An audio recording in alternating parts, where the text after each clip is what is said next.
Hello everyone, today in this video we will fight against the advanced character of our world around us, and this time we will briefly discuss how ideological looping and also laziness and all of the things, bad ones that come out from the long-lasting prosperity period, how everything together destroys nowadays actually all of the civilizations that are at the moment the most advanced in technological terms.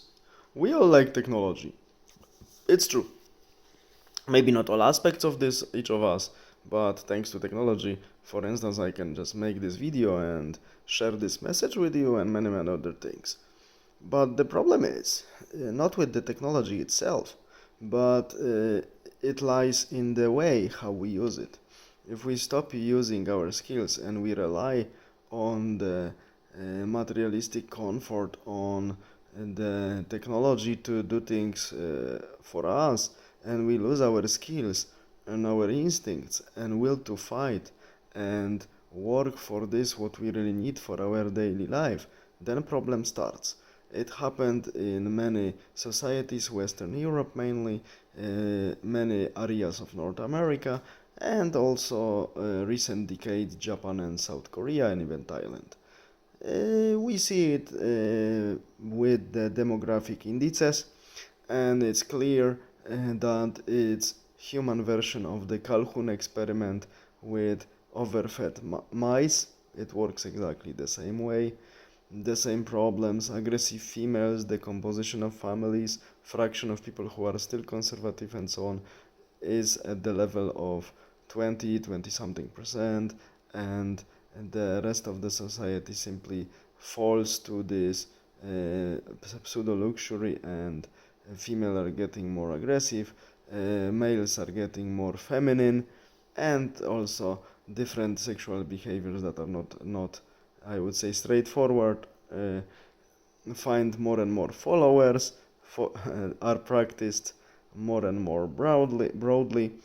It's all confirmed from the behavioral biology that in such conditions people, like some animals, extend their spectrum of behaviors towards the behaviors that in different conditions not so prosperous were regarded as unwanted and not very useful and even harmful, but many people extend their spectrum of behaviors towards this behavior because they can afford it, because they have materialistic safety, food safety, accommodation they have guaranteed, and so on, sort of.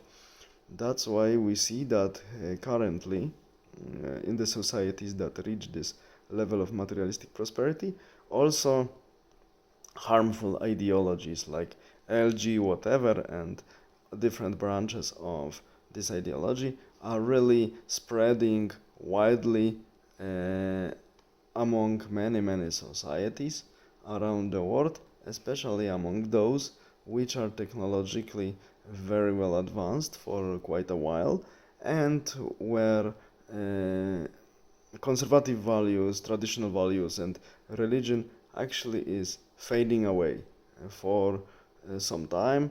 It's already fading away, and this process of the decomposition of traditional religions and value is quite advanced.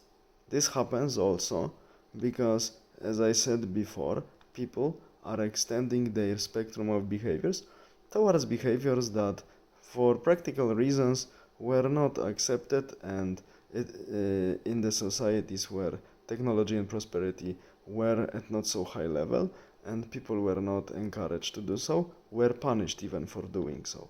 Now it changed, and reality got a lot of relaxed, much more relaxed, and we see the consequences of these processes now among many societies I mentioned in the beginning of this video.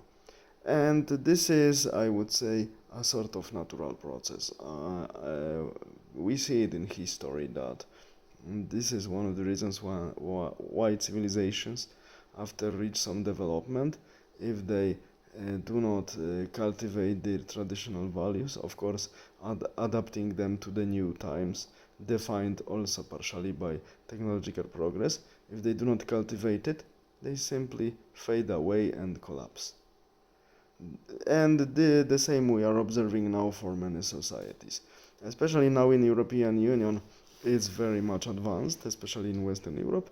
And another symptom of this extension of behaviors towards the behaviors that are unwanted and detrimental, we can observe among the ruling elite, business political elite that rules European Union, because they are now pushing really strongly to form a European state, one European state out of the European Union, to unify it.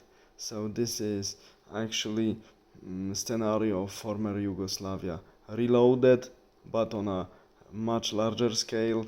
There is no way that if something like this, such geopolitical organism would be formed, that it would avoid the fate of former Yugoslavia, so Balkanization.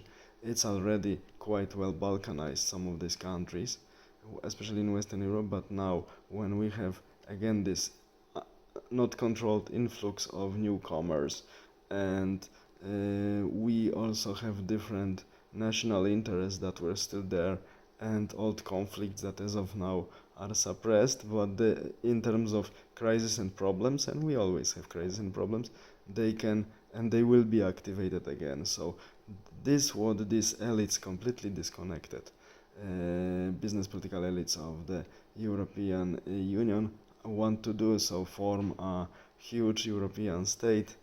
It's another manifestation of complete disconnection with reality, and as I said, this is the scenario that one can entitle former Yugoslavia reloaded on a large scale, even without they would like to create a state even without any historical basis. In case of former Yugoslavia, at least, there was a predecessor of Socialist Republic of Yugoslavia, which was the kingdom of the Serbs, Croats, and Slovenes, later renamed during interwar period into Yugoslavia, and there was some continuity and so on. There were some institutions, but still this country didn't make it for very long after the death of the charismatic communistic leader dictator Joseph Broz Tito. This country quite quickly went into crisis, and national interests of the nations that were component of Yugoslavian state simply didn't find a way to continue together within the project of former Yugoslavia, and the country collapsed within a series of bloody civil wars. So we see that if they succeed with building the European superstate, it will finish the same way, with one difference. It will be former Yugoslavia reloaded on a large scale. I hope it will not happen. It also depends on us, all of us. All the best. Have a nice day. Bye.